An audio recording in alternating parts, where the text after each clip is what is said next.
Good morning, good morning, good morning. My name is Don Daniel, founder of P.I.L.L Method International, a better way to eliminate debt. And for 16 years, we've been teaching this message on how to leverage other people's money so that we can make more money and stop spending a lot of interest that we do not have to pay. Listen, folks, we promote interest cancellation so that we can leverage other people's money. Today, we're going to be talking about let's think like a bank. And why is that going to be important? Why is that important? Because we are taught to think like consumers, and consumers are encouraged to spend and not save. Encouraged to spend and not save. Encouraged to, when it comes to borrowing money, we are encouraged to borrow a lot of it. But most importantly, we're encouraged to pay a lot of interest on that money. Now, how are we encouraged to do that? It's funny because we're encouraged to spend a lot of interest by making us believe we're saving interest. Wow. Making us believe that we're doing the right thing when in fact we're doing something that makes somebody else rich. So if you want to come up to the stage this morning, come on up. Let's talk about it. Let's ask your questions. And I'm sharing it in the hallway. I'm also saying good morning to everyone. Let me see. Good morning in the chat. All right. Put a little sunshine in there. Good morning, everyone. Listen, come on up to the stage, ask your questions, make your comments, and let's find out why in the world are we not doing better when it comes to borrowing money. So first of all, let's start with this. In your city, in your town, which are the biggest buildings downtown? Which are the biggest buildings downtown? Anybody? Put it in the chat. If you don't want to come to the stage, which are the largest buildings downtown? Wherever you live. Come on, talk to me. Put it in the chat. Biggest buildings downtown, in your town. All right, Donna says the banks. Now, if the banks are the biggest buildings downtown, here's what I want you to believe. Here's what I want you to understand. We are taught to believe this, a lot of us, because I run into it all the time. Borrowing money is a mistake. If you should be paying cash for everything. Save up your money and buy things with cash. Cash is king. So if that's what you're being told, not to use credit, there's something wrong with credit. There's a guy in Nashville, Tennessee that says we shouldn't be using credit. He wants to drive your credit score to zero. He thinks your credit score should be zero. Don't use money like that at all. You know, if that's the case, now I have been taught that success leaves clues. What do you say, Donna? What do you say, Credit Goddess? Does success leave clues? Yes, it does. Right? And so if success leaves clues, then we should be following in the footsteps of someone else who's successful. If the largest buildings downtown are banks, let me tell you something about borrowing money, everybody. That's all banks do. They're the biggest borrowers in town, but they have the largest buildings downtown. What are they doing? What are they doing right? What are they doing that we could learn something from? They are borrowing money from all of us. They are investing that money or lending it out to get a huge profit. But they're using our resources, which means they have to enter into a contract with us to borrow our money. And that contract says they're going to pay us interest on the use of our money. Let me ask you this, everybody. the amount of money that they make and the amount of money that they pay us to use our money to make that money, is that contract anywhere close to being fair? Absolutely not. What do you mean, Donna? What do you mean by that? No, because they give you pretty much penny on your dollar when they borrow your money, but then they when you do for example a mortgage or just a credit card, it's like 19%, 28%, 4 point whatever percent on a mortgage. And when they borrow, you put $10,000 in, after they have leveraged and have loaned out that money to about 100,000, you only get $100 on that if you get so much. So it's not fair at all. So if what they're doing is borrowing money, and what I'm hearing is that they're making a huge profit on that borrowed money, and then they turn around and pay us pennies on the dollar for the use of that money, then what are the clues that they're leaving behind, Miss Donna? What are the or credit goddess? What are the clues that they're leaving behind then?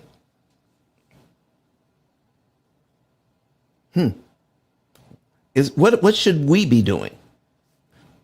Should we keep the same mindset about money? Should we be keeping the same mindset that borrowing money is a bad thing?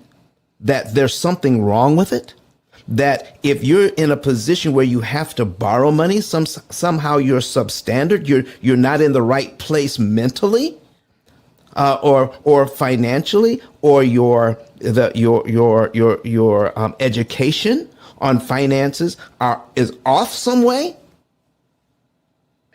I would say your education on finance is, yes. It's not that it's off, but you need education on finance because you're gonna need to, because there is that money, the for your mortgage, whatever it is. However, the education is needed, and this is why we are here. So we're going to be learning how to save on the interest cost, what they are going to charge us to borrow that money, and at the end we're not going to be sitting 25 years paying a mortgage when it could be done in a quarter of that time. Like, I mean, you have 30, how much months you have to pay that mortgage over that lifetime. But then here we're getting the education now. It has to how to save on the cost of borrowing that money over the lifetime of the mortgage. So you're saying the banks have found a way to save on the cost of borrowing money? No, not the bank. We are now learning how to save. Well, I know that part, but I'm just Oh, saying, what are the lessons that we should be learning from the bank? I mean, okay. this is what I'm talking about now. We need to learn how to think like a bank. So, what are the lessons that we should be learning from the bank here? Can somebody write down what they believe, what we should be learning from the banks, so that we can level up financially? What are they doing that we should be doing as well? Anybody? Miss Donna, what do you think? How to borrow their money and pay them little to nothing, like what they've done to us. Listen, what's good for the goose is good for the It's good gander. for the gander. Correct. So we should learn how to borrow their money, make a big old benefit or profit with it, and pay them pennies on the dollar for the use of their money. Listen, does that make sense, everybody? Listen, if you believe that makes sense. So, let's see. Ama, I'm sorry, Ahima says exactly. All right. Kenobi says shalom and good morning. Good morning, Kenobi. She's watching us here on YouTube. Thank you very much. But yes, exactly. That's what we should be doing. How can we think about and why don't we think that way, folks? Why don't we think that way? Where? Good morning, Jeremiah Sams. He's also watching us on YouTube. Why don't we think that way? Why don't we think like banks? Anybody? Do you have any do you have any idea as to why? Any theories? Anybody? Why don't we think like banks? Huh. Be- because 'Cause Heights, we were not trained, like basically our education over years, just like how you said someone in Nashville said, you should not use credit card, you should keep it at zero. That's how a lot of us have been trained is, as you alluded to in your preamble, is that cash is king. So we did not know anything about, we just think, okay, the bank is there to lend you some money and you're going to pay over this time. We did not know that there are other ways in order to do the reverse psychology on the bank. So, it is with us getting this, it's like, we got to jump in and take action. Credit goddess, you were going to say something here. I think we don't think like the banks because of the fear. The fear of owing. That's what I hear a lot from people. So if we're afraid to if we're afraid to borrow because of the fact that we owe someone, we wouldn't have we we wouldn't have the ability to even think in advance or having advanced tactics or applying advanced tactics, because in order for you to apply those advanced tactics, you have to actually get in the game, right? Practice, learn, get into the habit of things. And once you learn, okay, well, this didn't work, and okay, so I'm going to try this. And especially too, if you have the knowledge, like you're teaching right now you can start applying those the tactics that you're learning. So if you have never experienced, and you stay in the mindset that you're in right now, you're afraid to borrow because you don't want to owe. That's the reason why a lot of us don't have the opportunity to actually think like the bank. You have to actually get in the game to start thinking like a winner. That's right. That's right. That's right. So let's talk about that for just a second. Fear. Now, are the effects of fear, are they real? The effects of fear, what fear does to us. Nope, it's not real. I'm sorry? Nope, it's not real. What do you What they mean? say, the acronym stands for false evidence appearing real. So it appears real, but the fear that we feel, is it rational or irrational? It's irrational. It's irrational fear. So we are taught to fear something we should be embracing. But because we fear it, what's going to be the result of that fear? Not doing it at all. Or doing it poorly. Yeah, that too. Yeah. Okay? Not doing it at all or doing it poorly because of the fear that has been implanted. We won't try to learn how to do it right.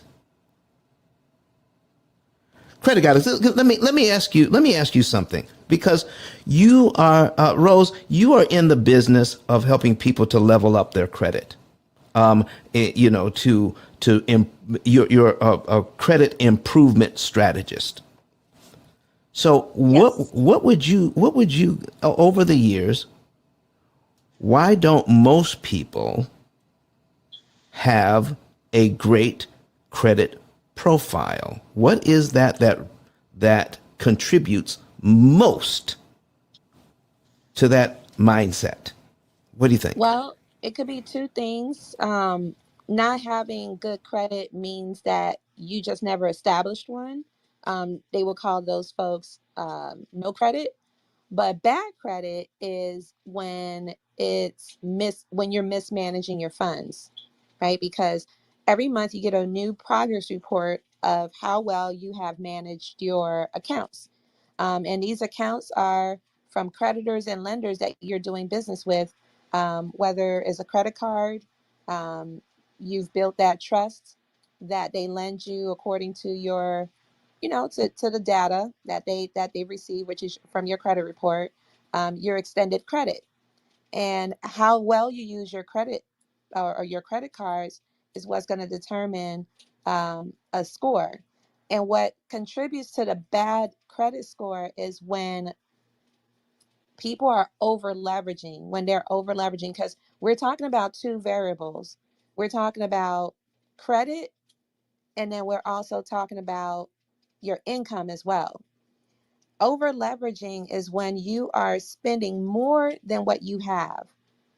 And when you're over leveraged and when it's time to pay the bill and you're short, is either you're going to make the minimum payment or you're not going to make a payment at all. And a late payment, or I would say your payment history, makes up the largest part of your credit, which is 192.5 points. One late payment, you can drop a good 110 points from one late payment. And it takes 6 to 9 months to rebound from that late payment. And when you are late again, it drops your score even more. And it takes 3 years to rebound from two late payments and 7 years to rebound from three. And that three late payment consecutively result to a closed account. And that's why it takes 7 years to get that closed account removed off your credit. So that is what's affecting people the most, is when they're over leveraged. And I think when the folks that were over leveraged and their bad experience based on their mismanagement and they shared that with others, is how the news spread about, oh, don't borrow because you don't want to owe nobody, or you don't want to pay double for what you're borrowing, which is interest rate. Oh, I don't want to pay extra just, for this one item. I might as well just pay cash. But, people that are spreading that type of information to others have no idea how it works. I would rather you go and research how it works. It's just like trying to operate a vehicle.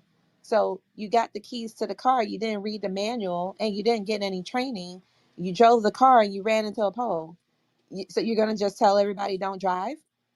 Don't drive the car because you're going to crash.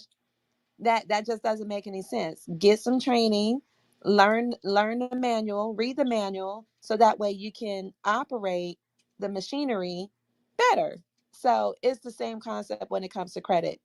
So that's one of the two things. People are not building credibility, or they're mismanaging their funds. Listen, folks, what did you just hear? What did you just hear?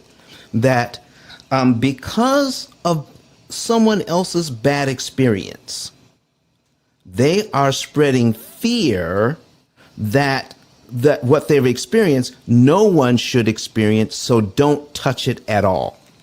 All right. Well, I guess the analogy that you said, well, because every now and then cars crash, that means no one should ever learn how to drive correctly. That no one That's should. pretty much what it sounds like. Yeah. Nobody should drive a car. Listen. Something was in the news earlier this week? Something was in the news about a plane that was, I believe, going to Hawaii. Experienced some turbulence, and a lot of people got hurt because the plane fell. It didn't fall, but it lost altitude very quickly, so quickly that people hit the roof of the plane, hit the top of the plane. Okay, and they got head and neck injuries, and it was all sorts of things that had gone on. Now, how many times have you heard that even when there's no turbulence and you're sitting in your seat, what should you have on? Anybody? If you're sitting in your seat, what should you have Your on? seatbelt. Your seatbelt. Even if there's nothing happening, you should be in your seatbelt. Why is that, Credit Goddess? Why should we be in our seatbelt even when nothing is going on? To be prepared if anything was to happen. Okay. Now, here's my next question. When the plane suddenly lost altitude, if everybody was buckled in their seat, would anybody have been hurt? Nope. How about that? How about that? See, folks, this is what we're talking about. We want to do things the right way and not let fear of doing it the wrong, somebody who did it the wrong way, let's not let fear rule your lives when it comes to borrowing. I got 3 shares in this room, and I think I did 2 of them. Let's go ahead and share this room and get people in here so that they can learn how to think like a bank and not let fear rule them when it comes to borrowing. How can we level up our lives? How can we do this through leveraging someone else's money? All right. Preparation, Kanabi says preparation is a real thing. She's watching us from YouTube, folks. She says also analysis paralysis happens from fear. And then she has a word play here on fear. Forget everything and rise. Forget everything and rise. That is what I tell my clients. That's what she tells her clients. Forget everything and rise. So, folks, I like that. I think right now we should be forgetting everything we've ever been taught about finances. Study the banks, see what they're doing, get a new idea of financial education, because I'm telling you, if borrowing money was wrong, banks would not be successful today. We wouldn't have a banking system if borrowing money was wrong. You have to learn how to do it the right way. Just because cars crash, that does not mean you should not learn how to drive and do it correctly.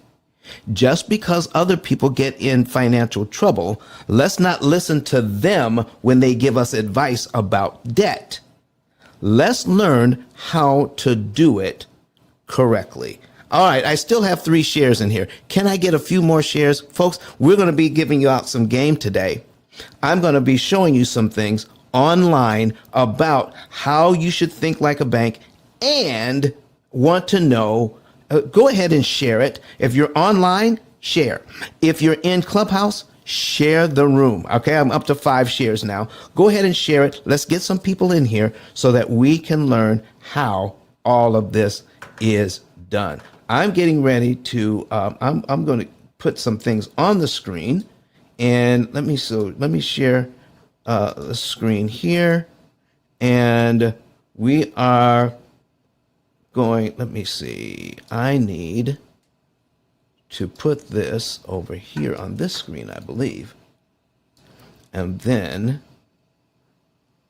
share this.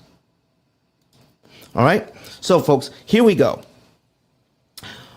How to pay off mortgages and all other debt in 7 years. That's the title of the room. But today we want to learn how to think like a bank. All right.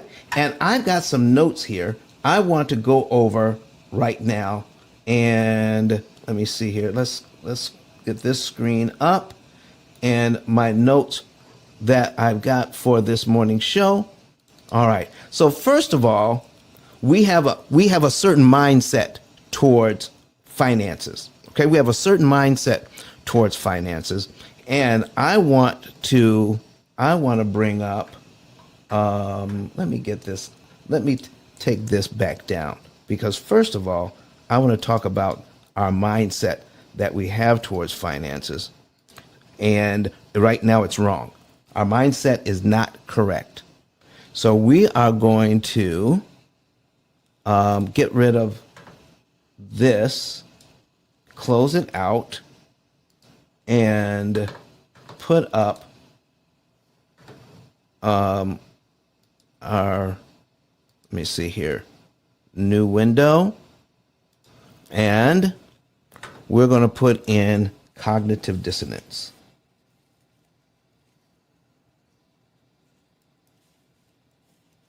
What does that mean? Cognitive dissonance. All right, so we're taking a look at that. Cognitive dissonance is the state of having inconsistent thoughts, beliefs, or attitudes, especially as relating to behavioral decisions and attitude change. All right, so right now, I'm talking to people several times a week. And what they're doing is they've been taught to think about their finances in a certain way. And it's my job to help them to think about their finances in a different way. Okay? Donna, Rose, has anybody ever come to you for advice on how to improve their financial situation? They had a mindset, and then when you were trying to teach them, they kept arguing for their current mindset. Yes, I have. The- listen, why are they coming to you for advice, but they're arguing for their current mindset? It's I you know, okay, so I'm animated. It's Okay. like it's like you're trying to wake someone up. You know when someone is so comfortable in their sleep and you're trying to wake them up and they just wake up fighting?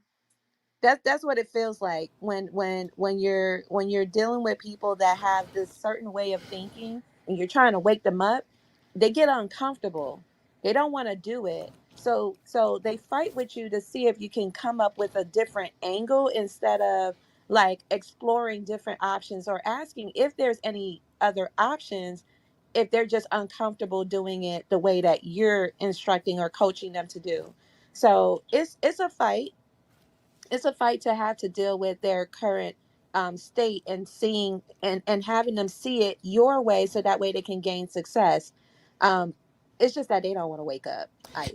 They don't want to wake You up. know, I had just this past weekend, I had somebody who heard about the pill method. I've been in Huntsville, Alabama since 2008. And there are people out here who have heard about the pill method since 2008.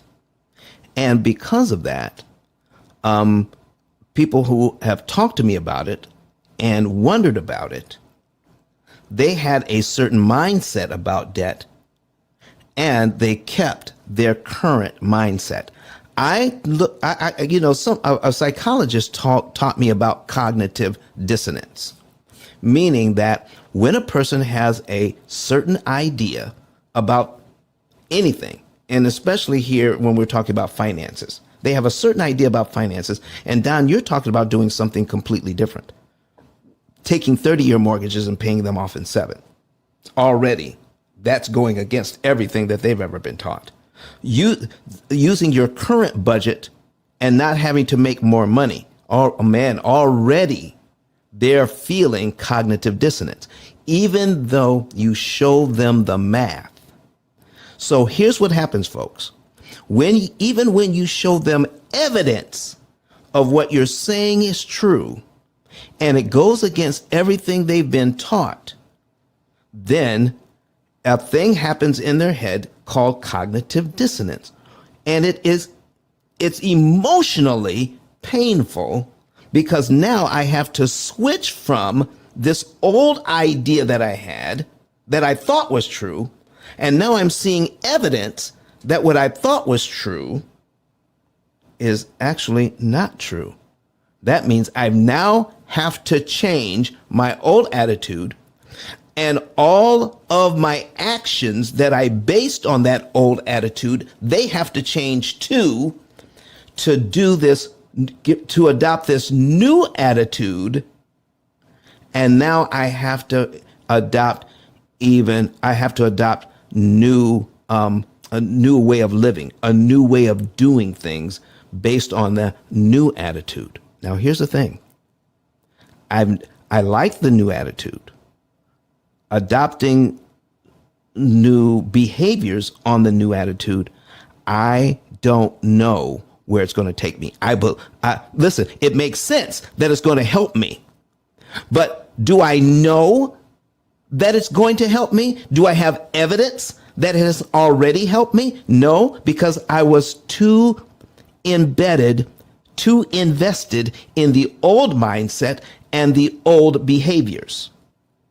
And because of that, now I have to change to get a even better result, but I don't know it's going to be a better result.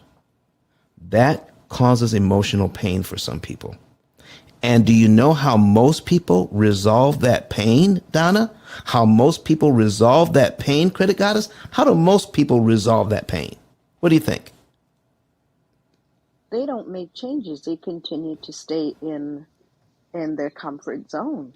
And do they feel better because they've made that decision? Should I say they Yeah. feel better? They will feel better, but Yes.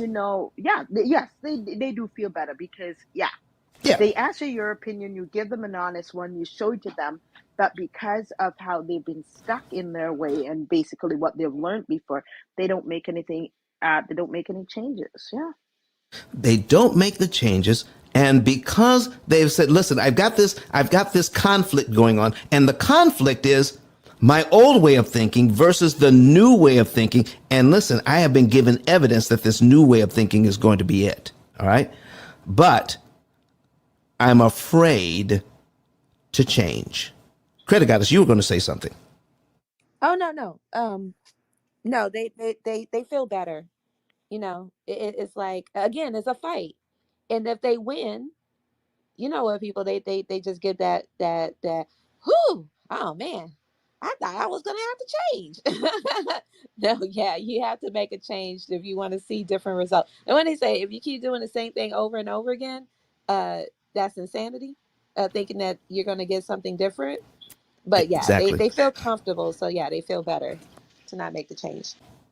Listen, I had somebody tell me that now that they were introduced to what I was doing a few years ago. And do you know that I have hundreds and even thousands of people who have changed their idea, all right? And now they're out of debt. But those people who suffered from cognitive dissonance, who did not change, who stayed with their same idea, all right? They stayed with their same idea, and now they're coming back. Now they're coming back to me and saying, I have regrets. I should have listened back then, because you know what? For whatever reason, they were saying that I was fearful. I talked to some other people. They gave me their financial advice.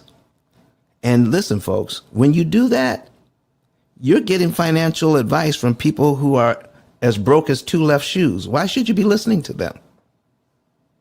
Okay. So here's what else is happening.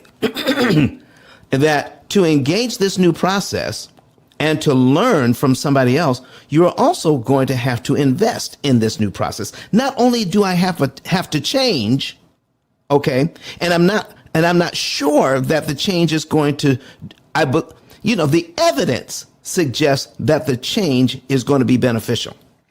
The evidence suggests that, but I don't have personal experience, because the only thing I have personal experience with is what I've been doing.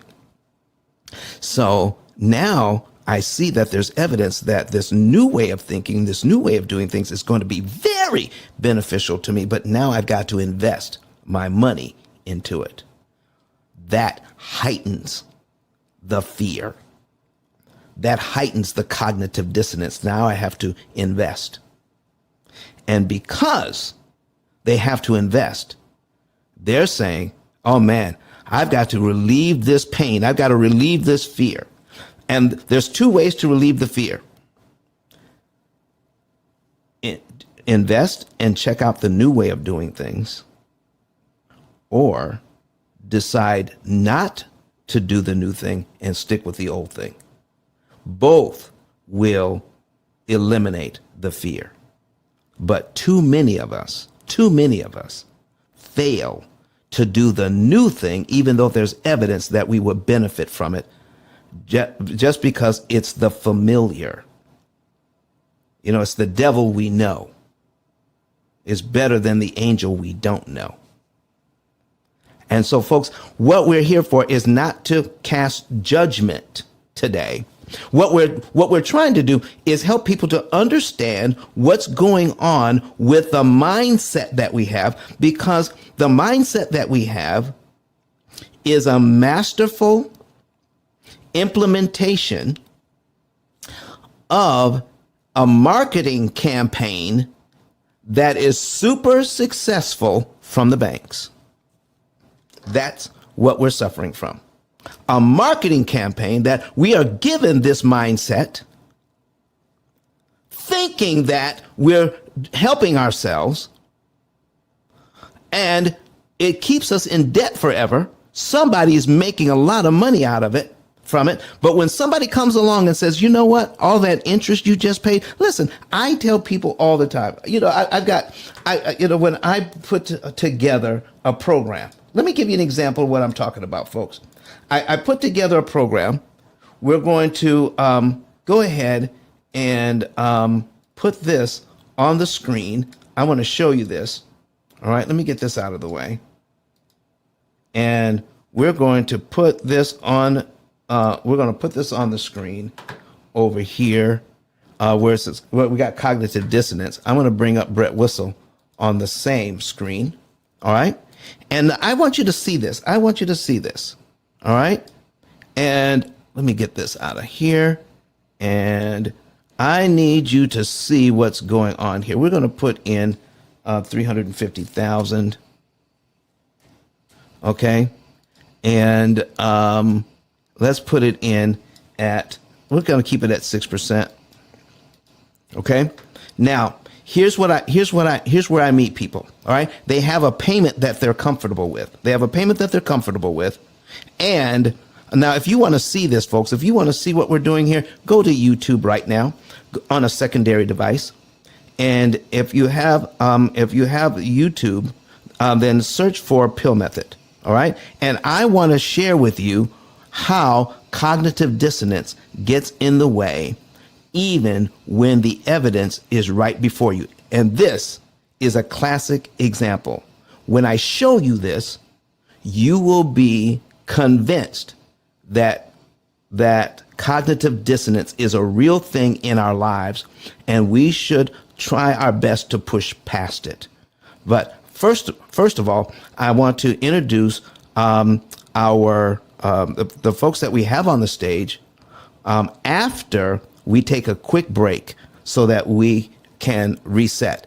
You're in the P.I.L.L Method Club, and if you're not a member of the club, click that greenhouse at the top. We're talking about today paying off your mortgage in 7 years and learning to think like a bank, because we have been taught to be fearful to stay right where we are financially with our current information on how finances work, so that we can continue to pay money to the bank. Here's one person who decided not to. I want to play the video for you because his name is Dr. Eric Thomas, and he found out that his family was fearful of with the mindset that they had around money. No matter how much money you make, you can be fearful because of the mindset that you had. Let's hear what Dr. Eric Thomas has to say about the P.I.L.L method, and then we'll jump right back in. Listen to me, y'all. But one of his mentees took us through one of their programs, and I paid off my mortgage. But guess what happened? My marriage went to a whole nother level. And you know why? Because my wife is a security freak. And even when I blew up, my wife would be like, oh, you blew up, but how long is you gonna keep making this kind of money? I was like, I don't know, forever. She's like, you sure? Because I'm gonna keep my license as a nurse just in case you don't. So when I paid the house off, my boy was like, you ain't gotta do that, you can do this. But when I paid the house off using that program, it took the stress level all the way down for my wife because we no longer had a mortgage. Does that make sense? That thing that was coming every month, that was getting on her nerves, we didn't have that no more. And so she was at rest.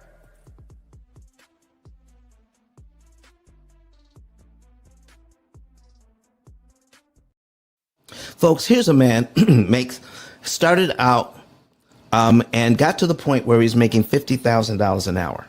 Then he graduated to making $75,000 an hour. He has been paid by corporations up to $150,000 per hour, but his wife, with had that same mindset that they both grew up with, the mindset that what if it all goes wrong? What are we going to do? So instead of trying to deal with that old mindset, then ET, Dr. Eric Thomas, decided that he needs a new way of thinking about his money and a new way of thinking about debt. And when he did, he paid off his mortgage in record time by using interest cancellation techniques, using that program, the P.I.L.L method, using interest cancellation techniques, paid off the mortgage and all the other debt. And instantly, his wife said, oh man, that fear and trepidation is now gone. He says his marriage went to a whole new level because of that. So folks, there's going to be a benefit from changing your mindset when you see the evidence. So first of all, we have some moderators on the stage, and I want to start with Miss Donna, and then we're going to work our way down. I need you to go ahead and introduce yourself, Credit Goddess, and then Vernita. Let's go ahead and introduce yourselves and tell the folks what you do. Go right ahead. Miss Donna, are you there? I'm here running from downstairs. Good morning, everyone. Donna Anglin here. I'm located in Canada. I'm a long-time buy and hold real estate investor, specialize in assisted living, independent living, providing care for adults and seniors. You can check my bio for whatever I've missed. You can give me a follow on my IG, and I thank you. All right. Thank you very much, Donna. Rose, are you there to do an intro? All right. She's busy right now. Rose, when you're ready, come back, flash your mic. Vernita, how are you doing? All right, Grand Rising, Don. Always happy to be here. Hey, Donna, Credit Goddess, everyone in the room. Always appreciate the P.I.L.L method. So I am Vernita Adele. I am your resident anti-racism strategy speaker. I believe in Black people thriving. My platform is called America's Hot Sauce because Black people are America's Hot Sauce. And, I love this topic this morning. I think it dovetails into conversations that you and I have had, Don. And as I have started on this journey to become debt free and to change my financial, the way I experience money, and my vision around it, and my behavior around it, it is so critical to this platform. When I talk about Black people thriving, and particularly Black people thriving as the antithesis to white supremacy, it has to be on all cylinders. It is Black people thriving 360 degrees, physically, mentally, emotionally, spiritually, definitely financially, culturally, and with our relationships. And so it's almost like I have started this quest. I have to make myself the guinea pig, where if I'm going to be able to best be in the position to help my community grow and thrive, I have to be thriving myself. So I am excited, as always, about what, Don, what you bring to the table to continue to grow with the P.I.L.L method, and for anyone in this space, understand that it may be different from what you know, but it's like, but what I know is what got me here. So it's time for me to be able to be willing to expand my mind and see how I can make a change going forward. So that's my spiel. Bernita, unapologetically Black, and done speaking for the moment. Thank you very much, Vernita. Credit Goddess, are you back? When you are back, please flash your mic. We want you to go ahead and do an introduction. So folks, on your screens right now, if you are in Clubhouse and you want to see what we're talking about, go to YouTube and search P.I.L.L method on a secondary device, on your tablet or your laptop, so that you can see what we're doing. And we have a $350,000 mortgage at 6%, and the payment is $2,098.43. I want to show you what happens. I'm going to go down to 60 months. That's 60 months in. Okay, 60 months in, that's 5 years into this mortgage. All right, very comfortable. They were paying the mortgage, no problem. Everything was good. They thought they heard that what I could do for them is better than what they were doing on their own. But one of the things that we're going to show them that once that they've been into this mortgage for 5 years, making that payment, they've actually paid this mortgage down by $24,309.93. Okay, they paid their mortgage down by that. What they did not realize is they've already paid out $101,595.87 in interest. That is what they did not realize, got into the habit of making that payment every single month. And I mean, they got comfortable with it. I mean, do you see now how wrong that is, how painful that is, that there's something wrong with paying down your mortgage by $24,000, but you also paid out another $101,000 on top of that? Now, I want you to think about that. I want you to imagine I just presented you with this information. Do you realize when I show people this, that they see this and they're hurt? They are undone. Some of them even gasp. Some of them even say bad words at the time I share this information with them. I then show them there is a way to pay off the $325,000 that you still owe, the $325,000 that you still owe, and how to do it much cheaper. What if I could show you how to pay off the $325,000 that you owe, and you were supposed to pay the bank $405,000? You've already paid them $100,000. That means there's $300,000 left. I'm going to show you now how to pay off the rest of what you owe, and it'll only cost you $90,000, less than the interest you've already paid so comfortably. And I'm going to show you how you could do it with your current budget, pay only $90,000 to pay off $325,000 that you owe. Let me recap this. They already paid $24,000 down, and it cost them $100,000 in interest to do it. And they were comfortable until I showed them what happened. Then I went through what I go through here on a daily basis and prove that I can show them how, with their current budget, how to pay off the $325,000 that they still owe and only spend about $90,000 in interest. They've already spent $101,000 to pay down 24. I'm going to show them how to pay $90,000 to pay off $325,000. Do you realize that the cognitive dissonance here is so thick that they have to do something new to get to that place? Plus, they have to invest their hard-earned cash into this new system so that they can pay $90,000 to get out of debt in 5 to 7 years. Okay, so they can pay $90,000 in interest instead of the $300,000 they have left to pay, and they're going to get out of debt totally in 5 to 7 years on this new program, doing things differently. Now, this is a perfect setup for cognitive dissonance. I'm used to, even though I hate it, but I'm still in my house. Vernita, I'm still in my house. Credit Goddess, I'm still in my house. Donna, I'm still in my house, even though it cost me $101,000 in interest and I paid down my loan by $24,000. I'm still in my house. It's not working well, but it's working.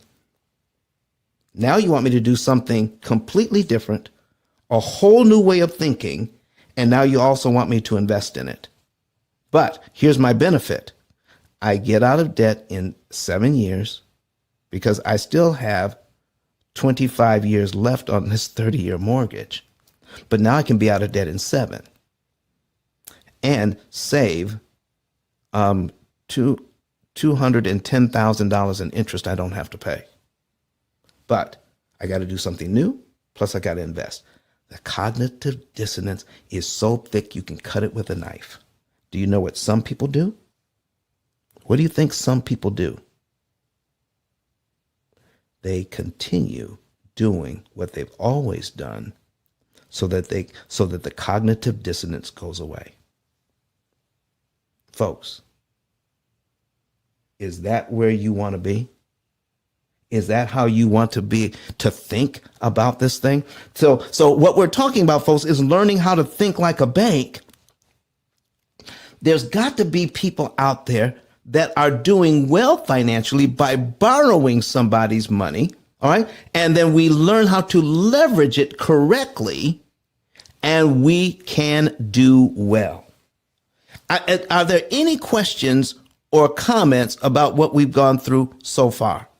Okay, so we've seen what can happen if we just get stuck into what the bank has taught us, so that we can be fearful about doing something different. Why does the bank want us to be fearful about doing something different here, folks? Anybody who's got a comment on why the banks want us to be fearful on what we're doing? Don, if they keep you fearful, I mean, they'll continue making more money because they're going to always make money on your ignorance. People make money on our ignorance? For sure. Oh my goodness. So listen, wait a minute. I've got books on my shelf on how to be successful. I've read Think and Grow Rich. I've read books by, Kiyosaki. I've read books by, other successful people in life. I've got these books on my shelf. I've read them and I've listened to them. All right. And they're telling me how to be successful in business. But I've never read a book on how to think like a bank.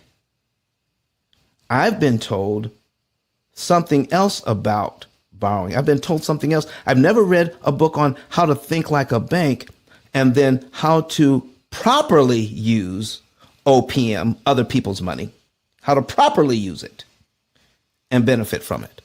Oh my goodness. Let's get into this thing. Let's give you some evidence of properly using someone else's money. Now I'm going to put up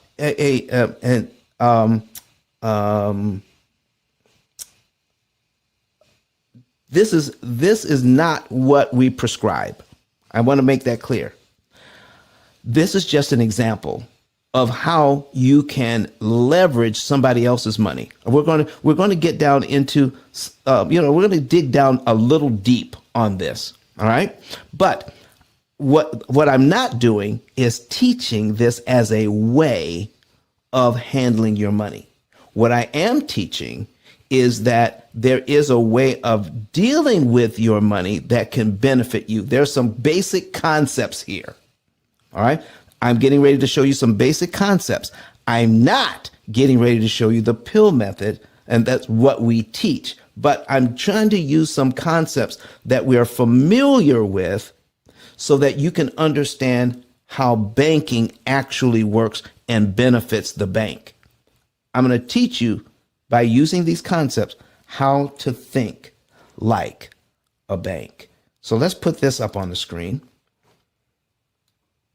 All right. And there we go. And all right, we're putting that up on the screen. And now let me get to the portion of this where we can start. I'm going to give you an example of how to think like a bank, pay off your debt in 7 years. And I'm going to give you a great example of what a bank does to leverage someone else's money. Okay. All right. So I'm looking for it. We're getting closer to it. And let's see here. Okay, here it is. I'm going to give you an example of leverage. If you want to see this example of leverage, if you want to see this, please go to YouTube on a separate device and log into YouTube and search P.I.L.L method. Okay? So we're going to take a look at, let me see here. How do I have this set up? And wait a second here.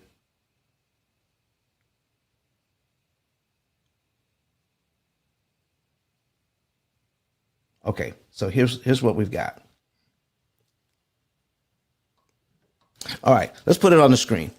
All right, folks, here's what I'm looking at. Right now, I've got an amortization schedule on the screen, and it is it's a $200,000 mortgage at 6%.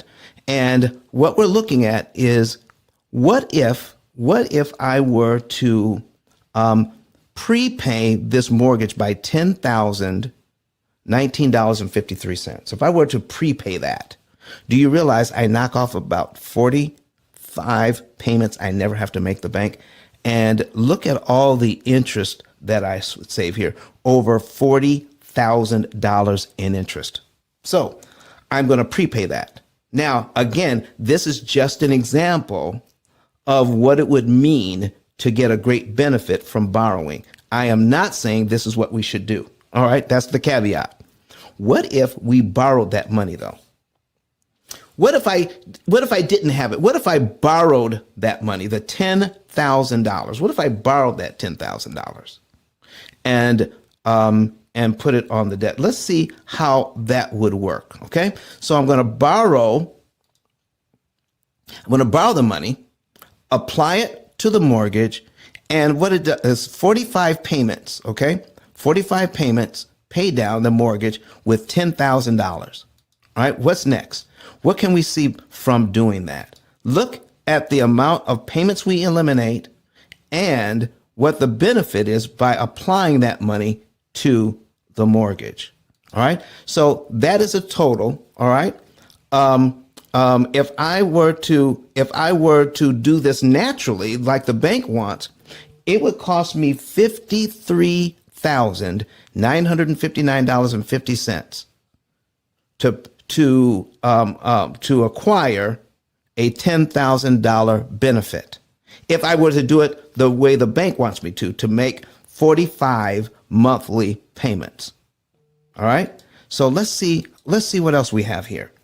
Now, what if it were possible to pay this thing down by $10,000, all right, and in principle for less than $5,000 interest? Would you want to know how?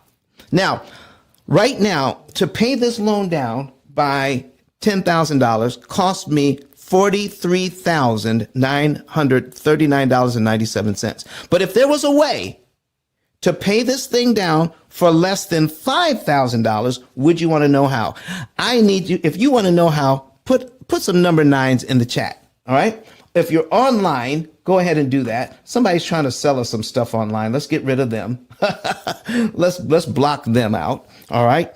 And if you want to know how to do this, how would you like to have an example of banking that benefits us because we're able to pay $5,000 interest instead of $43,000 interest? All right, Steve Mack's got a number 9 in there. Does anybody else want to know? Anybody else want to know how you can pay this loan down with your current budget for less than $5,000 interest instead of the $43,000 interest we just showed? All right, so here we go, folks.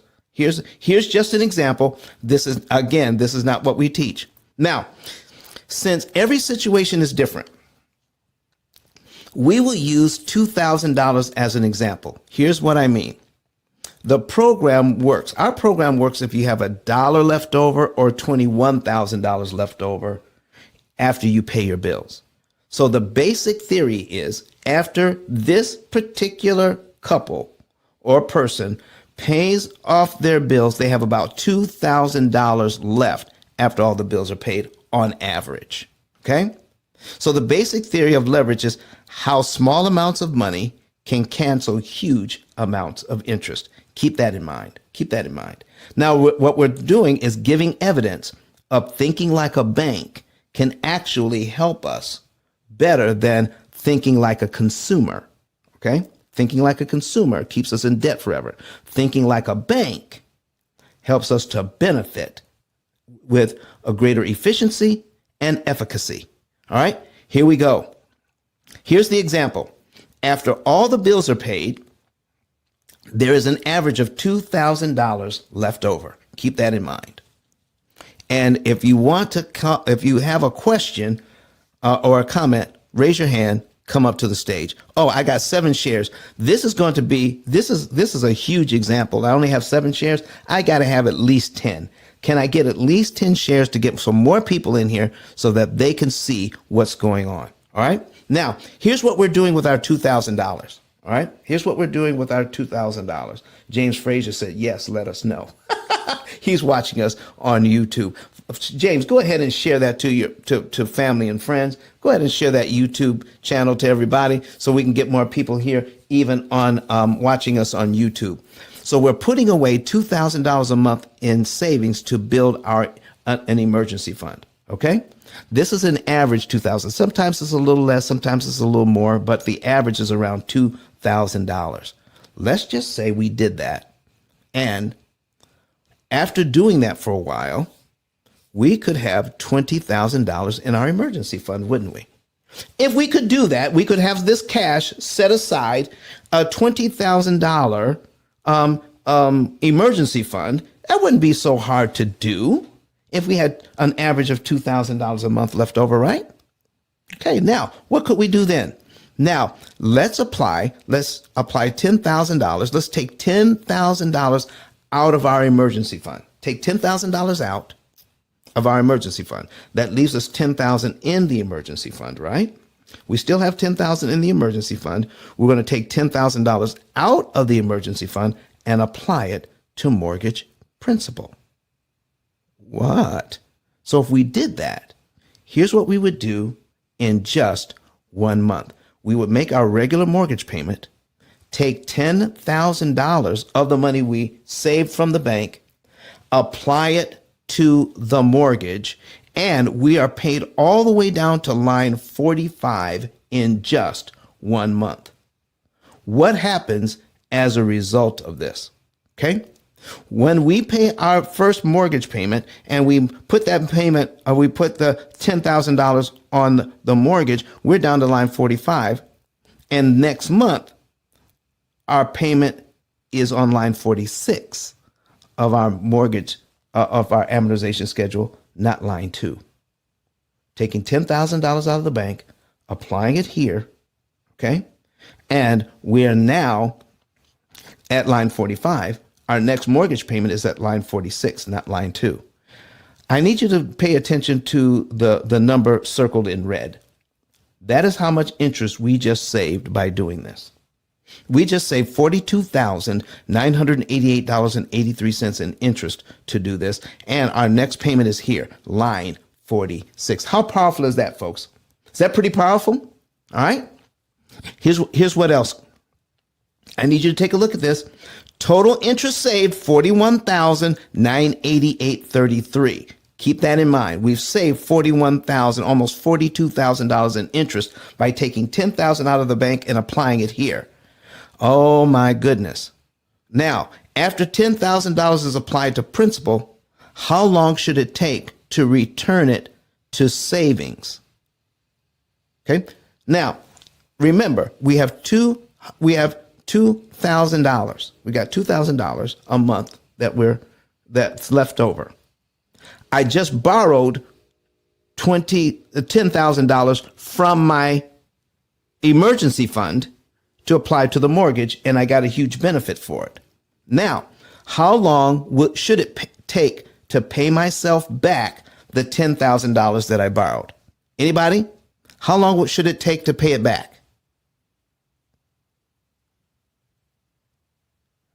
All right. I see what you're doing, Michelle. Michelle, listen, you do what you got to do. All right. She wants to go ahead and see. So she's going to go to YouTube on her current device. That's okay. That's okay. All right. Or you can watch it later. All right. So here's so for those of you that know, it'll take 5 months to put that money back. I borrowed 10,000. I applied it to the mortgage. Now I want to pay myself back. It's going to take 5 months to pay myself back. And then I'll have that $10,000 back in my savings account. Now, when you use cash, okay? When you use cash, there's always a cost to doing anything financial. There's always a cost. What is the cost of saving $41,000 in interest I don't have to pay? There's always going to be a cost. She says, no, I want to stay here and watch it later. Okay, that's okay. That's quite all right. All right. But you'll be able to watch it later. All right. So here's what we're doing. Let's try to figure the cost on that. Let me give you an idea of whether you borrow it from yourself or you borrow it from the bank. Okay. Borrow it from yourself or borrow it from the bank. How much interest is the bank paying you on your savings account? All right. It's about 0.1%, but we're going to be generous with this example. Here's how generous we're going to be. We're going to pay 1% on $10,000. 1% on $10,000. Do you realize that 1% on $10,000, that's $100 for the year? Let's just say we lose the whole $100. Meaning, if I take $10,000 out of the bank, I lose the ability to earn $100 for that $10,000. I just lost that. So we're going to take that $100 and divide it by 12, which is $8.33 for 1 month. Every month, I don't have the $10,000 in my bank. I'm losing $8.33. That's if I'm making 1% on my money. Okay? That's if I'm making 1% on my money. We're not even making that, but let's just say we are. $8.33. That's how much I'm losing. Whenever you use money, whenever you do something, there's always a cost. And in this case, it's $8.33 a month. 5 months times $8.33 is $41.65 in lost interest cost.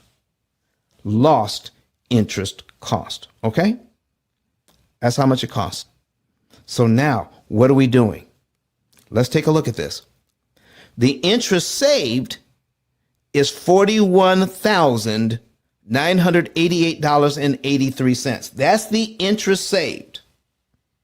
Now we're learning the difference. We're learning what happens when we borrow money. Okay? When we borrow money.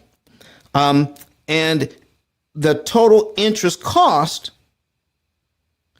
is less than $41.65 because that's the money I would have made if I had left the money in the bank.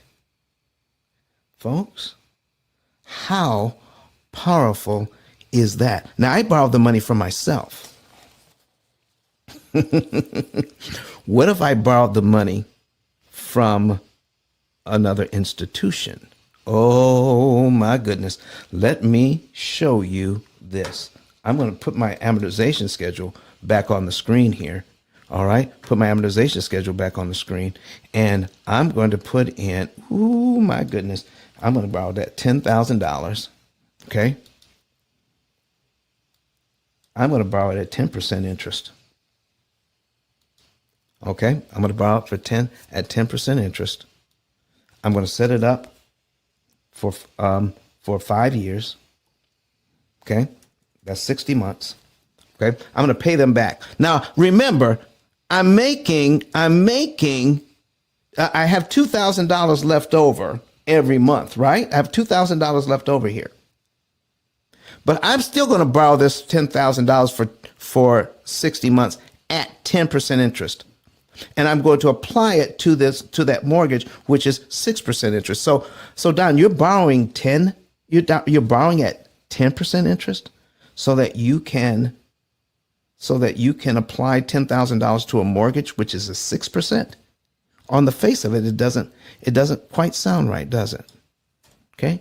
So here is what I need to know. How much is this costing me monthly? Here is my interest only payment, $83.33. $83.33. That's how much it costs me each month. Now remember, when I put that $10,000 on my mortgage, how much interest am I saving? Do you remember? $42,988.83. And how much is it costing me per month to use the bank's money?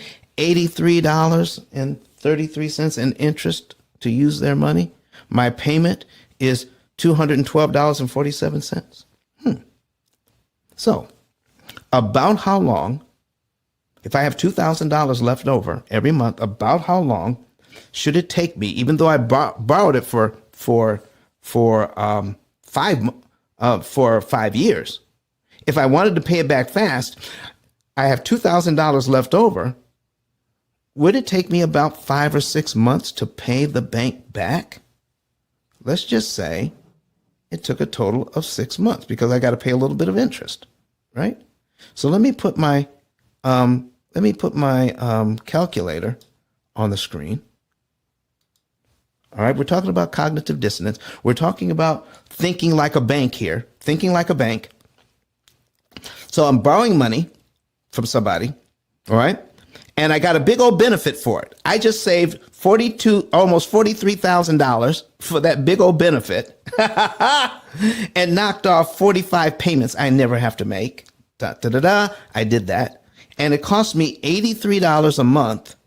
Okay, $83 a month. And let's just say, as I'm paying back the loan, you pay less and less interest. But let's just say I don't.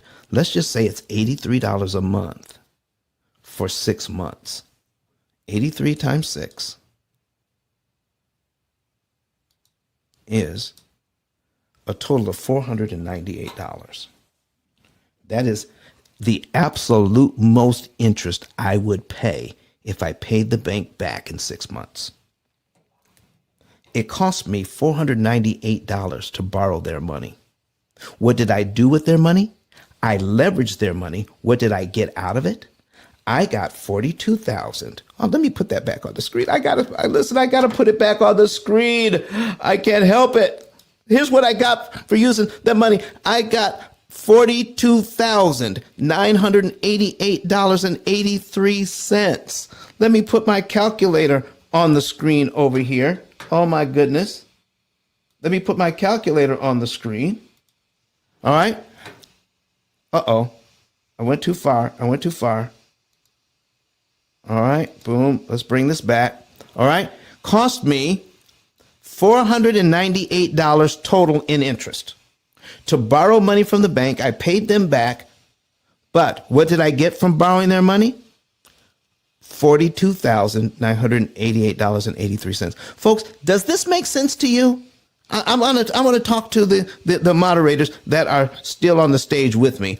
Does this make sense how the bank is making money by leveraging our money? Does it make sense for us to start thinking like a bank? Is there anybody who has a comment on this right now? Anybody want to come to the stage and say something about this or ask a question? Listen, folks.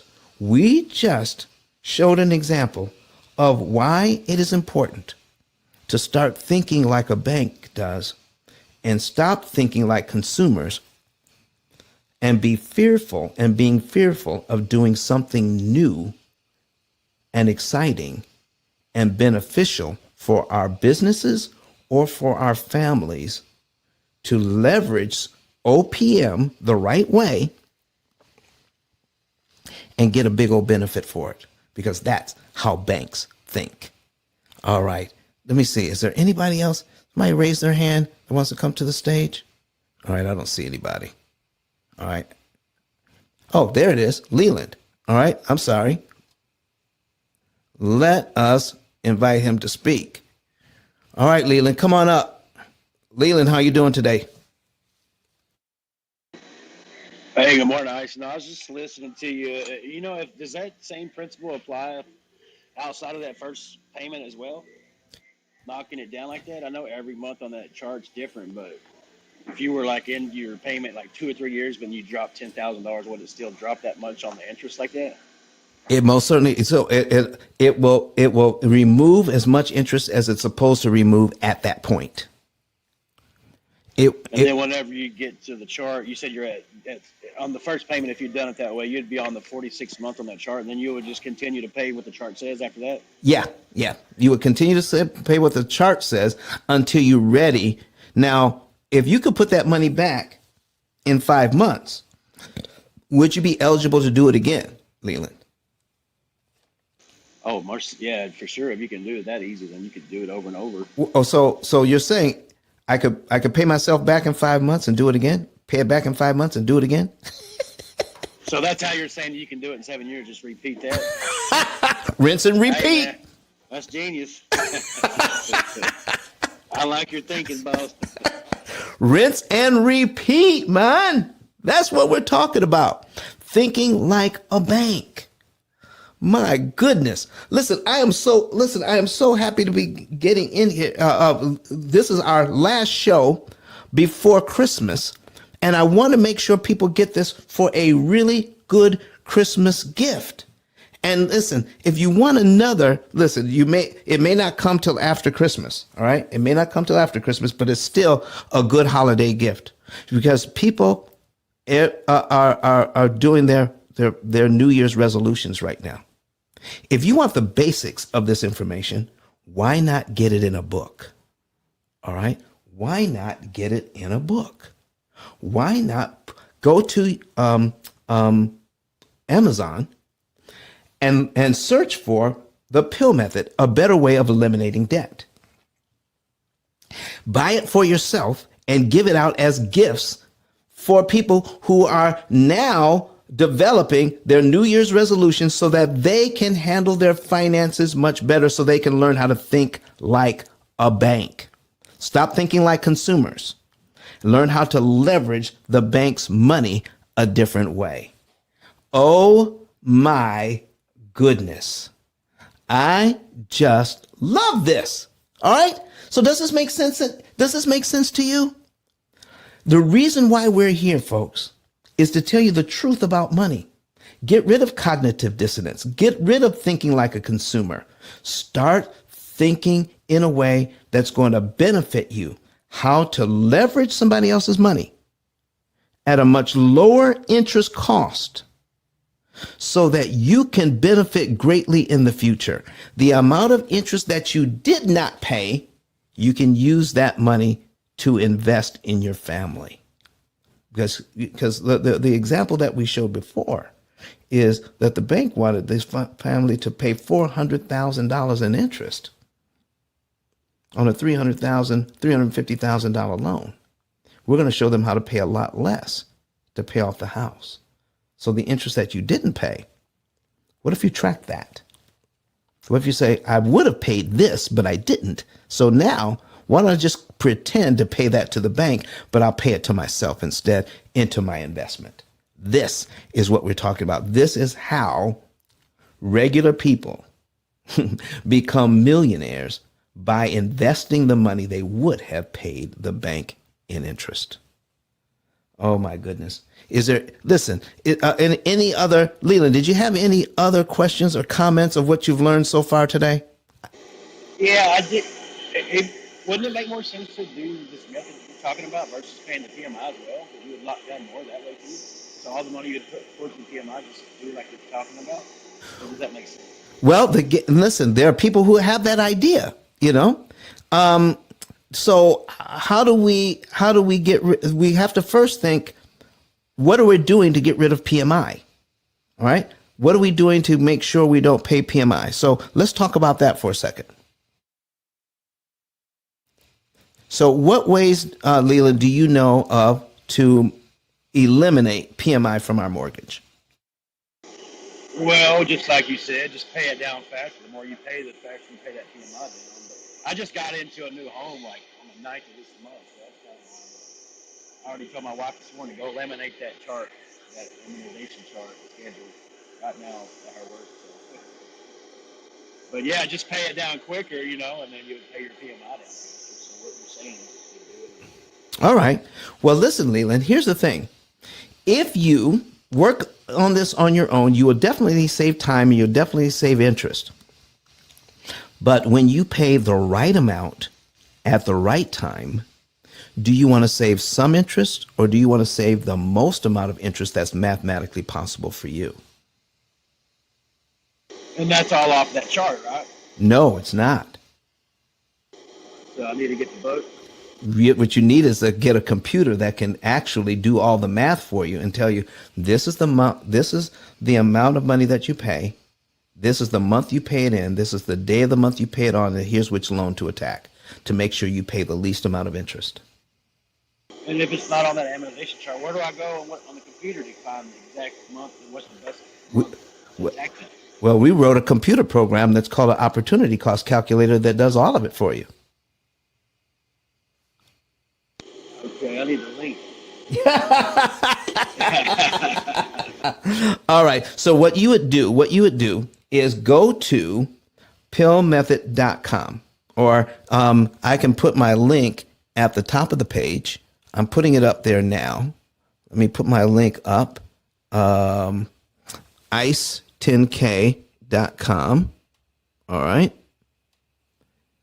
And we'll put that at the top of the page. So you can go to ice10k.com, click that link, and there's a button that you'll find that says Get a Savings and Earnings Report. By filling out the financial form that will come up, all right, Leland, then my staff will take that information and then tell you the month, day, and year you could be debt free, not just on your mortgage, but all of your debt is paid off in an average of 7 to 9 years. Everything. We'll tell you the month, day, and year you'll be done and how much interest you could save by using our calculator. And I'm telling you, there's nothing on the planet more powerful than that calculator. You can save interest on your own. You can save time on your own. But the average person doing this on their own is going to pay about $50,000 to $70,000 more in interest than they need to because they did not optimize their movements. Make sense? Oh yeah, for sure. I'm gonna get on there this evening and see what's going on the site and get that. There you go. Because every time, Leland, if you have an amortization schedule and you pay, let's say you pay $1 ahead of time, that messes up that whole amortization schedule you just had. It's done for. It is no longer accurate for what you're doing now because it's changing. And because it constantly changes, and because the average client has about 13 different debts with 13 different amortization schedules, who's going to keep track of all that? It's impossible. There are millions of calculations that need to be done to figure out what to do and when. This is what the opportunity cost calculator actually does for you. All right. So let's get that going. And I would love to be able, since you got that mortgage, I would love to help you and your family get out of debt very, very inexpensively. All right. Let's not give all that money to the bank. So, and what we're going to do as far as the investment for the program is concerned, once we figure out how much interest you're not going to pay the bank, our program gets a small percentage of the interest you were supposed to pay the bank. So let's see how we can get your bank to pay my fee. And you have a lifetime program. How do you like those apples? Hey man, that sounds good to me. I'm gonna get out there and check it out. All right, man. So listen, if for some reason you lose the information I just gave you, just go to pillmethod.com. It's there. There's a button in the middle of the screen that says Get a Savings and Earnings Report. There's 2 ways in which to find us. Any other questions or comments? Leland? No, that's it for right now, but I will be in touch. I screenshotted all that and Googled and screenshotted what you told me, so I'll have it in my photo. Excellent, excellent, excellent. All right, folks, listen, We put up a very good example of what it means to be locked into a mindset as a consumer, but doing something different. And we talked about borrowing money at a 10% interest rate to put on a 6% loan. And I showed not only is it beneficial, but it is way more beneficial than you ever thought possible, because now we're doing the math involved. Now, again, that's not the P.I.L.L method. What that is just a way of showing how banking is done, how they can borrow our money, get a big old benefit for it, and pay pennies on the dollars for the use of it. So if I can borrow $10,000 to save myself $42,000 in interest and only pay the bank less than $500 to do it, isn't that giving them pennies on the dollar for using their money to save me $43,000 in interest? If you love that example, put a number 9 in the chat. If you love using the bank's money, turning the tables, giving them pennies on the dollar for the use of their money so that you can save tens of thousands of dollars even in just one move, put a number 9 in the chat if you just love hearing that this morning. Oh my gosh. There is nothing else like understanding what is really going on, is there? How you can think like a bank and benefit by leveraging someone else's money. You know, what's good for the goose is good for the gander, right? So let me pull up my notes here. Let me see what else I can talk about this morning. Oh, there is a science. There's a science called behavioral economics. If you're interested in economics, then you want to read some books on behavioral economics. Behavioral economics. So let me see if I can put something on the screen for you here so that you can kind of see what's going on. Behavioral economics. Okay. Behavioral.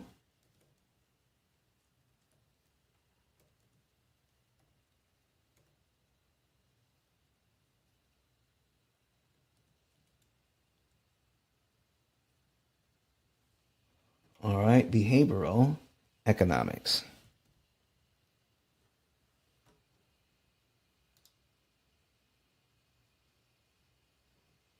All right, so let me put this on the screen. Move this over here. All right, there we go. And an introduction to behavioral economics. All right, the reason why it's psychology and economics combined. All right. So if I go back and then I put in behavioral economics books, here are some books. Now, here's some of them. I've actually read some of these books. This one, Misbehaving, I've read that book. Okay. Thinking Fast and Slow by Daniel Kahneman. Daniel Kahneman is a Nobel Prize winning economist. I've read his books. Nudge is by Richard Thaler. That is, he is another economist that is a Nobel Prize winner. And they deal in behavioral economics. And what they're saying, folks, is that human beings make, if left on their own, most of the time make irrational decisions about money. If left on their own, human beings make irrational decisions about their money. And do you realize the banking and those that they hire to do their marketing understand behavioral economics, understand what we would do if left on our own, and the very products that they offer to us take advantage of the fact that We are not naturally good economists. We will do things that are not rational when it comes to money. And people are using that information to make money. You want to get some insight into what we're doing? All right? Behavioral economics. I've also read this book, Predictably Irrational. Our irrational thinking about money can be predicted to the point where we're always going to lose money and the bank is always going to make money. They can predict how irrational we're going to be and then come up with ways of selling us their products in a way that we think we're saving money, but in fact, it costs us money. Oh my goodness. Behavioral economics, folks. You if you have any interest at all into what these books I recommend. Predictably Irrational, which I've read, Nudge, which I've read, Thinking Fast and Slow, and Misbehaving by Richard Thaler. All right? So these books are awesome if you have an interest. All right. So let's see what else we're talking. Leverages.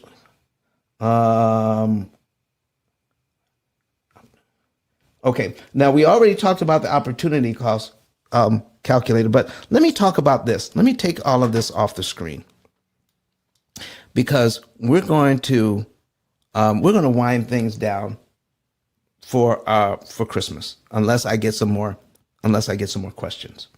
But right now I want to talk about the new financial literacy. I want to talk about the new financial literacy. I don't want to zoom in on me so that we can do this. Donna, thank you so much, Donna. All right, folks, the new financial literacy has to do with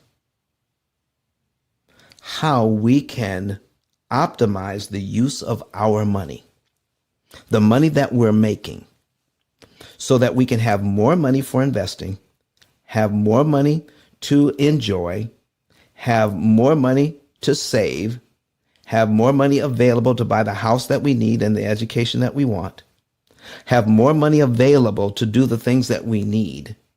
And how do we do that? By minimizing the costs all the way around.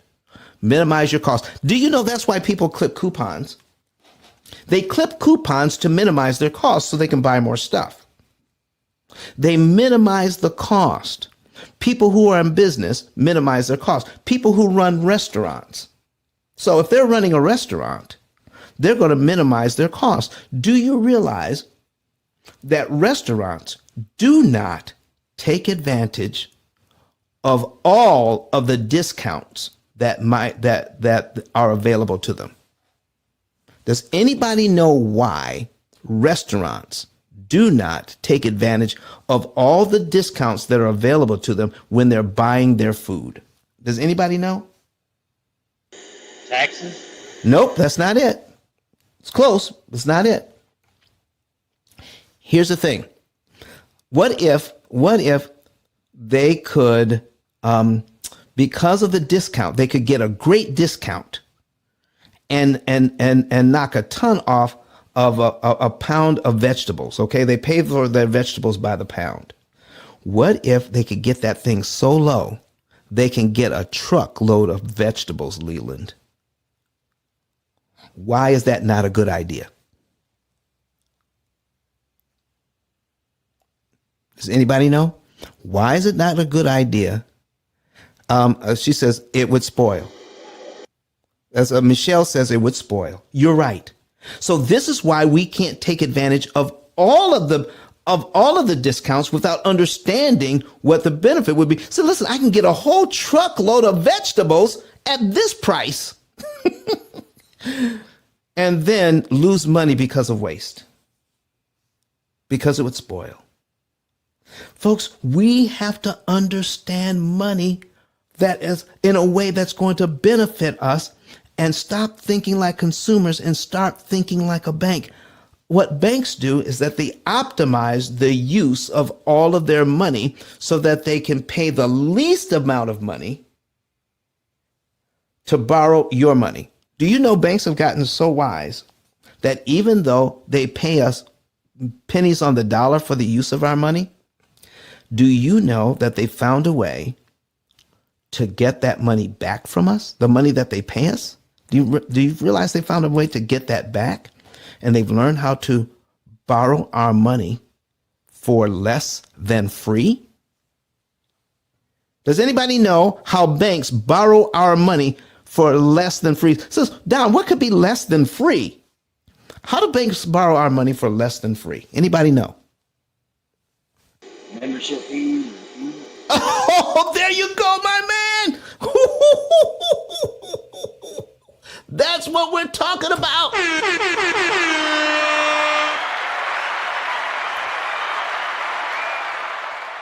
So they pay us a little bit of money to encourage us to get in there, all right? But then they charge us fees.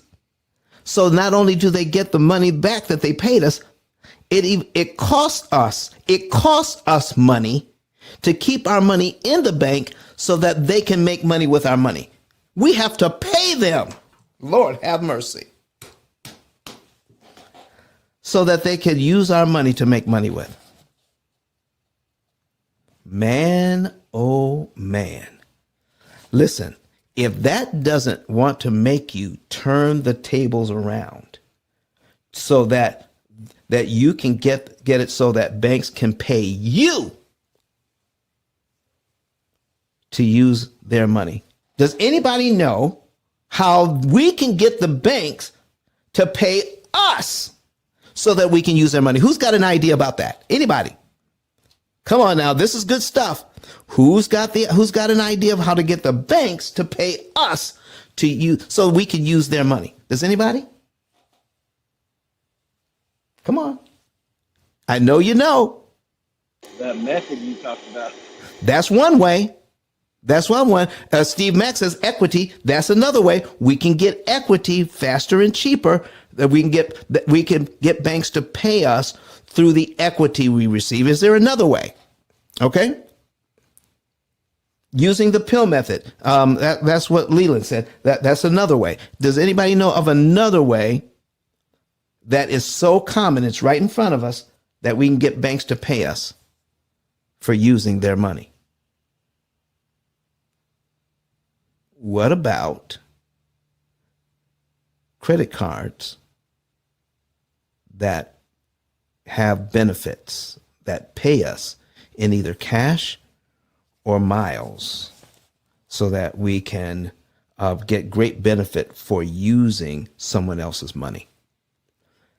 Does anybody use credit cards so that they get their benefits for free? Cash back for free? Miles for free? Does anybody know how to use credit cards that way? Have you ever done that? All right, let me take a look here. Reward points. Donna England says, yes, she has. Listen, folks, there are so many different ways so that we can use the bank's money so that they will pay us to use their money so that we can get a big old benefit. Now, I'm going to show you something.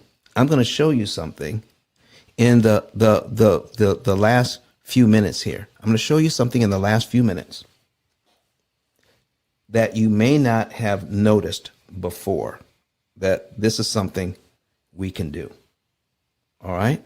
I'm going to show you something in the last few minutes. So let me put this on the screen. And I've got some examples here.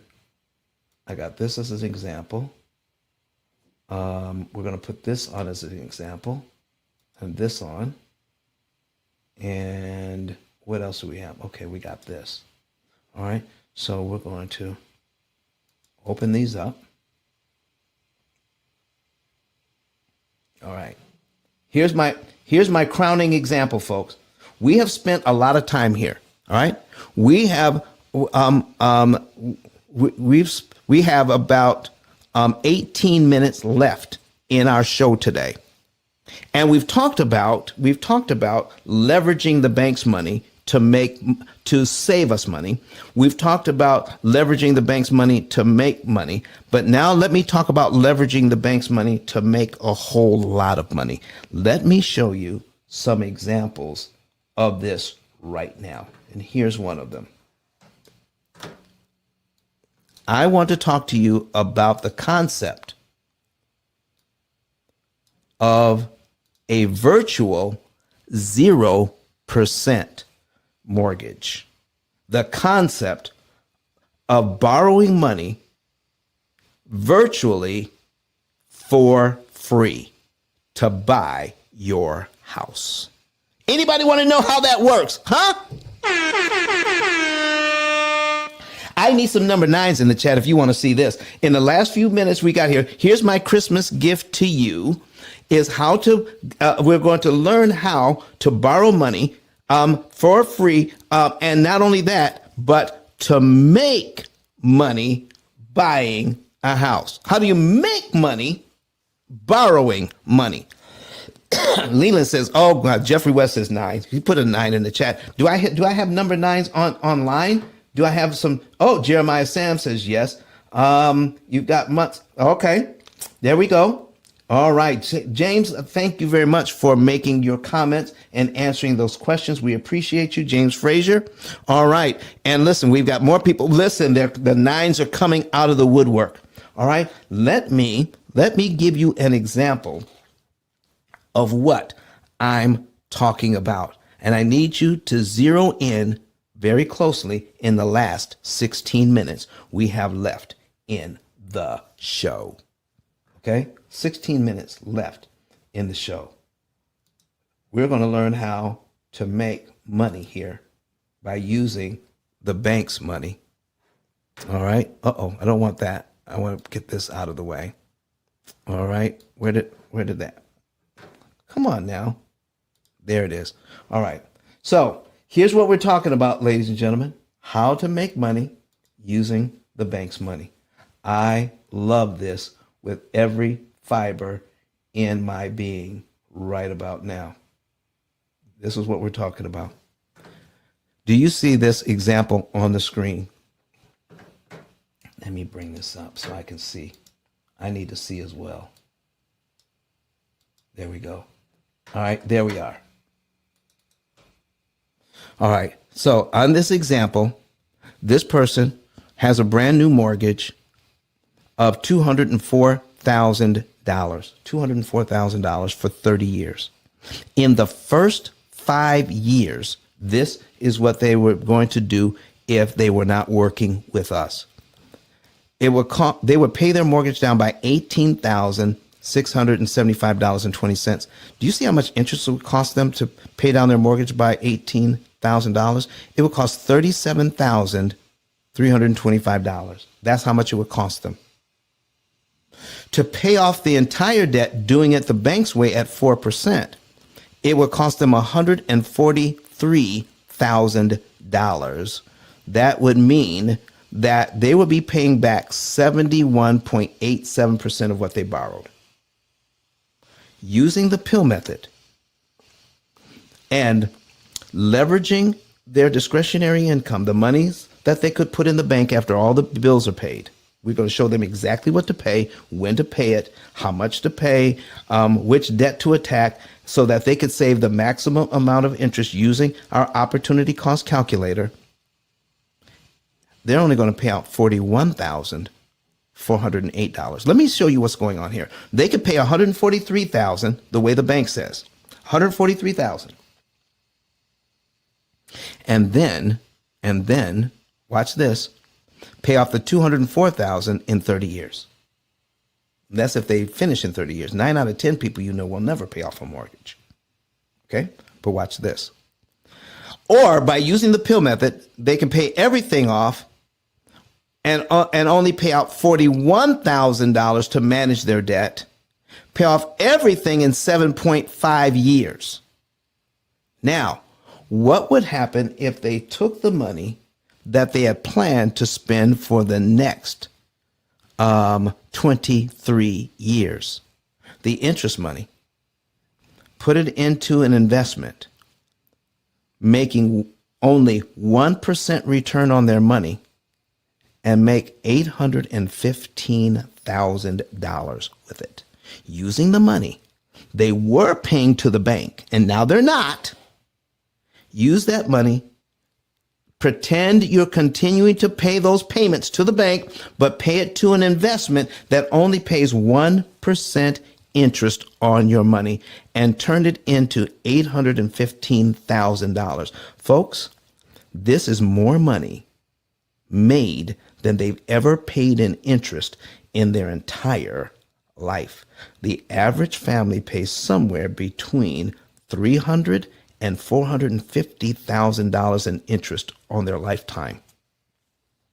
How would you like to put yourself in a position where you could essentially say, all my loans, I got more interest back than I've ever paid out, which is better than a 0% loan, because now you're making more money than you've ever paid. If this makes sense to you, put a number 9 in the chat. Put a number 9 if it makes sense to you. So if I could pay this off and only cost me $41,000, and I could take the money that I would have paid and invest that money and turn it into $815,000 at 1%. What if you could get a better interest rate than that? Oh my goodness. And not turn it into $1,000, but 800,000, but over $1 million. Here's another example. Somebody made, we showed them how they can turn it into $600,000. Okay. Here's a commercial example. Instead of paying the bank $1,123,000 over 20 years, okay, $1,123,000 to borrow $2.2 million in their real estate investment. Instead of paying $1 million in interest, how about only paying $231,000 in interest? How about that? Take that money that they would have paid and turn it into $9 million at 1% return on their money. Folks, this is what we're talking about. If you want to think like a bank, if you want to really think like a bank, not only do you want to save money and interest, not only do you want to pay off all of your debt in 7 to 9 years, you want to take the money that you would have paid the bank and then turn it into profit for you, so that it turns out that when you subtract the amount of money that you've paid in interest from the money that you've made in interest, it is a virtual 0% interest. It's like a negative number now. Okay. You're going to make more money in interest than you've ever paid. Think like a bank and start making money using the bank's money. Use the bank's money and turn it into a profit center for you. This is what we do for our clients. This is our Christmas gift to you. All right. So we're getting ready to get out of here. But make sure you at least get the book today. Go to go to Amazon and get the P.I.L.L Method book, A Better Way to Eliminate Debt. Get that book today. Also, to get a savings and earnings report, just like I have here. Watch this. This is our savings and earnings report. If you have a desire to save money to pay off your mortgages and student loans and everything, all right, and then save a lot of money and then use that money you would have paid in interest to turn that into wealth building for your family, get a savings and earnings report today as well. Go ahead and get it. And once you do that, folks, you're going to start realizing that we can do this for ourselves. The bank has been doing it. Why can't we do it? Why can't we turn it around? So, folks, as you're thinking about this, don't let anything get in the way. Don't let cognitive dissonance get in the way. Don't let fear get in the way. And some of you are even inspired to want to help us get the message out. If you want to help us get the message out, I have added something new to my 10K card, ice10k.com, ice10k.com. If you will go to ice10k right now, go to the link, all right? Right now, go to the link and pull it up. You'll see two buttons. Become an affiliate of the P.I.L.L method. Fill that information out. And that's all it takes to become an affiliate with us. And then, if there are people out there that you know that are tired of doing what they're doing and they want to do something different, to pay off their debt, to think like a bank, to make money instead of giving the bank all of their money, then direct them to our YouTube channel. Have them watch some of our videos and then follow up with them in a day or two. No more than 2 days. In a day or two, follow up with them and ask them, do they resonate with this information? Does it make sense? Do they want to know more? If they say yes, then fill out that other button to the right of that. Refer your family and friends to the Interest Cancellation Expert. Refer your family and friends to the Interest Cancellation Expert. Put your name in as the referral. Send their information to us. We'll take it from there. Okay? And then we will pay you for every client that comes on board. We will pay you $300 for every new client. Folks, you send us 5 people a month. They become clients. That's $1,500.